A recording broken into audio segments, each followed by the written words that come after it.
తాకట్లో ఉన్న బంగారాన్ని విడిపించి ఆ రోజున మార్కెట్ ధర కట్టి మిగిలిన డబ్బును మీకు అందిస్తుంది కొమ్మూరి గోల్డ్. ఇంతకుముందు రాజీవ్ గాంధీ గారికి మాట్లాడుకున్నాం. అవును సార్.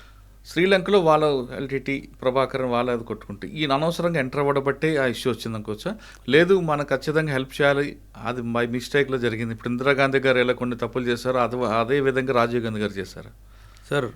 అంటే మీ ఆడియన్స్కి విషయం తెలుసో తెలీదో, శ్రీలంకలో ఎల్టీటీకి జన్మనిచ్చిందే ఇందిరాగాంధీ సార్.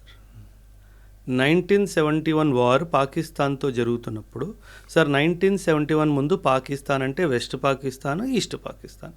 ఇప్పుడు బంగ్లాదేశ్ అప్పట్లో పాకిస్తాన్లోనే భాగం. ఇందిరాగాంధీ శ్రీలంకకి చాలా క్లియర్గా ఒక సందేశం జారీ చేసింది సార్. ఏమంది?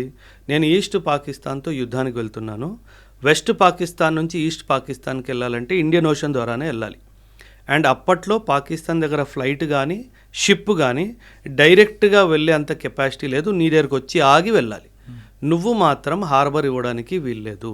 ఆ షిప్స్కి రీఫ్యూలింగ్ కానీ ఆయిల్ ఇవ్వడం కానీ ఫుడ్ ఇవ్వడం కానీ చేయడానికి వీల్లేదు. కండిషన్ చాలా క్లియర్గా కండిషన్ పెట్టింది. చెప్పినా సరే శ్రీలంక వినలేదు. వినకుండా పాకిస్తాన్ని మద్దతు ఇవ్వడానికి ప్రయత్నించింది. ఆ రోజు ఇందిరాగాంధీ నిర్ణయించుకుంది, నీకు గుణపాఠం నేర్పిస్తాను. ఈ ఉద్దేశంతో ఎల్టీటీ అనే సంస్థని శ్రీలంకలో జన్మనిచ్చిందే ఇందిరాగాంధీ సార్. ఖలిస్తాన్ లాగా 100% సార్. ఇక్కడ పంజాబ్లో ఖలిస్తాన్ ఏ విధంగా అక్కడ అలాగా 100% sir. Indira Gandhi as a leader is an absolute strict leader sir. ఇది చెయ్యొద్దు అంటే చెయ్యొద్దు, ఆ తర్వాత చేసేవంటే దానికి పరిణామాలను ఫేస్ చేయడానికి నువ్వు సిద్ధంగా ఉండు. ఇమాజిన్ సార్, 1974, 75, 76 ఈ టైం పీరియడ్లో ఈ ఎల్టీటీ అనే సంస్థకి జన్మనివ్వడం జరిగింది సార్. ఆ రోజు ఈరోజు శ్రీలంక కోలుకోలేదు. ఇంకా 30, 40, 50 సంవత్సరాలు వచ్చినా శ్రీలంక కోలుకోలేదు. ఒకే ఒక్క తప్పు ఏంటది? పాకిస్తాన్ వాడి షిప్కి ఫ్యూయల్, ఆయిల్, లూబ్రికెంట్, ఫుడ్ ఇచ్చావు, ఇవ్వద్దు అని చెప్పినా ఇచ్చావు. సో దేశం ఎప్పుడైనా సరే కీలకమైన నిర్ణయాలు తీసుకున్నప్పుడు 100 సార్లు ఆలోచించిన తర్వాతే తీసుకోవాలి. కానీ ఆవిడ తీసుకున్న నిర్ణయం మంచిదే, కానీ వాళ్ళ కొడుకు ఆ సంఘటనలో కదా కోల్పోయాడు. Nature takes the revenge sir. LTT ఉద్యమంలో కొన్న వేల మంది చనిపోయారు సార్. ఎల్టీటీ తరపు నుంచి, శ్రీలంక తరపు నుంచి, మన తమిళియన్స్ కూడా. ఖచ్చితంగా ఎవరిదో ఉసురు తగులుతుంది కదా sir. Nature will take its revenge sir. అందుకే అంటారు, మాన్స్టర్ని జన్మనిచ్చే ముందు, తప్పు పని చేసే ముందు 100 సార్లు ఆలోచించాలి అని చెప్పేసి.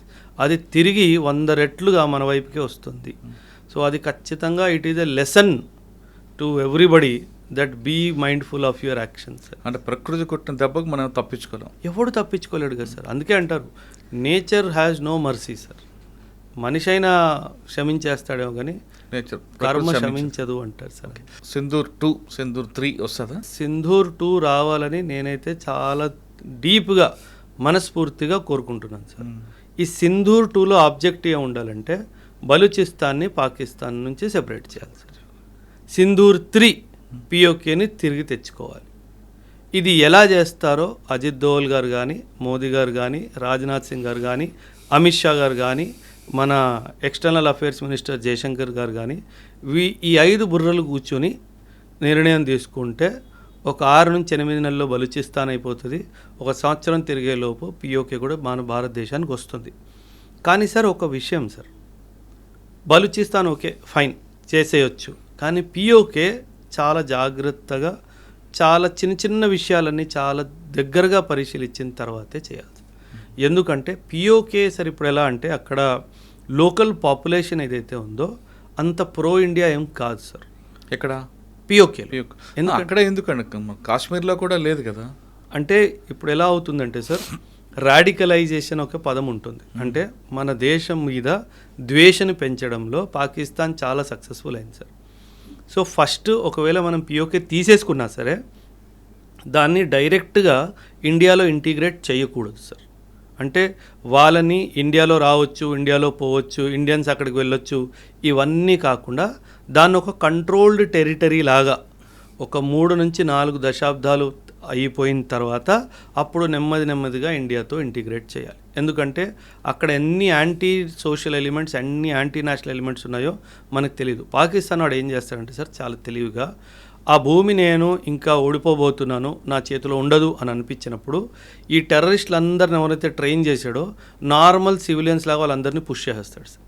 సో వీళ్ళేంది అక్కడే ఉంటూ మన దేశంలో మళ్ళీ అన్ని అరాచకాలు చేయడానికి ప్రయత్నిస్తారు. సో అందుకే అది మన చేతిలోకి వచ్చేసినా సరే దాన్ని మనం చాలా జాగ్రత్తగా హ్యాండిల్ చేస్తూ ఒక 4-5 దశాబ్దాలు అయిన తర్వాతనే మన దేశంలో ఇంటిగ్రేట్ చేసుకోవాలి అనేది నా ఆలోచన. కరెక్ట్. పీఓకి వరకు మీరు చెప్తున్నారు, కానీ కాశ్మీర్లో కూడా ఇప్పటికి కూడా ప్రజల మద్దతు ఉంది కదండి.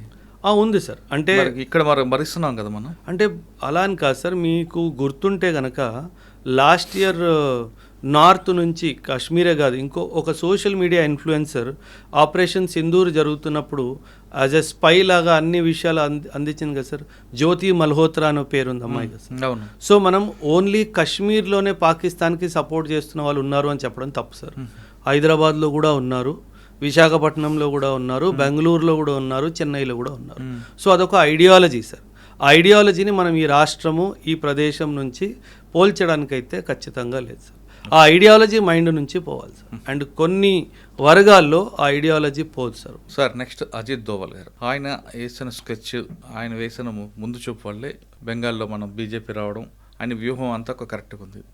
అంటే ఎక్కడైనా దేశంలో చిన్న ట్రబుల్ వచ్చినా, ఇంటర్నల్ ఇష్యూ కానీ ఏమొచ్చినా ఆయన వ్యూహం వేస్తారు, ఖచ్చితంగా అది సక్సెస్ అవుతుంది. మరి మణిపూర్ ఇప్పటికీ తగలబడుతుంది కదండి, మరి అందులో ఆయన జోక్యం లేదు సార్. జోకించలేదు అని కాదు సార్. సార్ నార్త్ ఈస్ట్ అంతా మనం చాలా సూక్ష్మంగా చూస్తే ఉంటుందంటే it is a tribal conflict sir.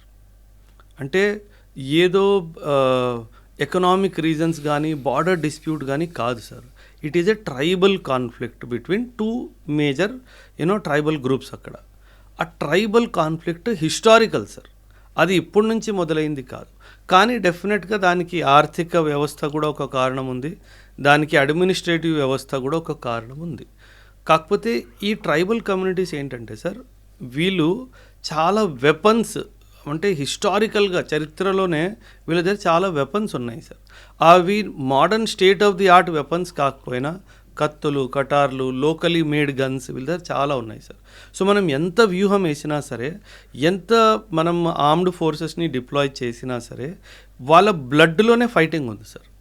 అది ఆపాలి అంటే వాళ్ళు ఖచ్చితంగా థాట్ ప్రాసెస్ నుంచి బయటకు వచ్చిన తర్వాతనే ఇలాంటి యుద్ధాలు అవుతాయి. కానీ అదర్వైజ్ మనం ఎంత బలప్రయోగం కేవలం యుద్ధంతో కాకుండా వాళ్ళ మార్పు తీసుకురావడానికి, వాళ్ళకి అవగాహన కల్పించడానికి చాలా విషయాలు చేయొచ్చు కదండి. ఖచ్చితంగా జరుగుతుంది సార్. అంటే ఇప్పుడు ప్రస్తుతానికి మనకి సార్ ఏమవుతుందంటే ఒక కాన్ఫ్లిక్ట్ స్టార్ట్ అయింది, ఇగ్నైట్ అయింది అంటే అది ఎన్నో సంవత్సరాలు దాని వెనుక దాన్ని ఆపడానికి ప్రయత్నం కూడా ఉంటుంది సార్.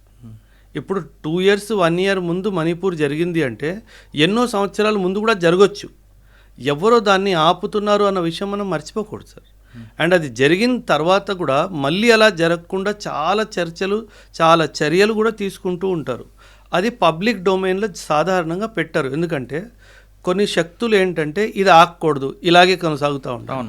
సో వాళ్ళకి తెలియకుండా మనం ఏం చేస్తున్నాము అన్న ఉద్దేశంతో చాలా వివరాలు కామన్ మీడియాకి తెలియచేయరు సార్. అది తెలియచేయకపోవడమే మంచిది సార్. అంటే తెలియకుండా జరగాల్సిన పని జరుగుతుంటుంది 100% సార్. అది జరగకుండా లేదంటే ఇప్పటికీ మళ్ళీ ఈరోజు చెప్పండి సార్, మణిపూర్ ఎక్కడ న్యూస్ పేపర్లో వచ్చింది?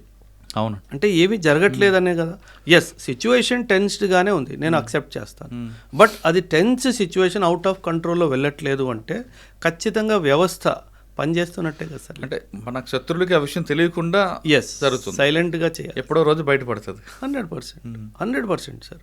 అదే కాదు సార్, ఇప్పుడు మీకు ఒక ఎగ్జాంపుల్ చెప్తాను సార్. ఆఫ్ఘనిస్తాన్, పాకిస్తాన్ ప్రియమిత్రులు.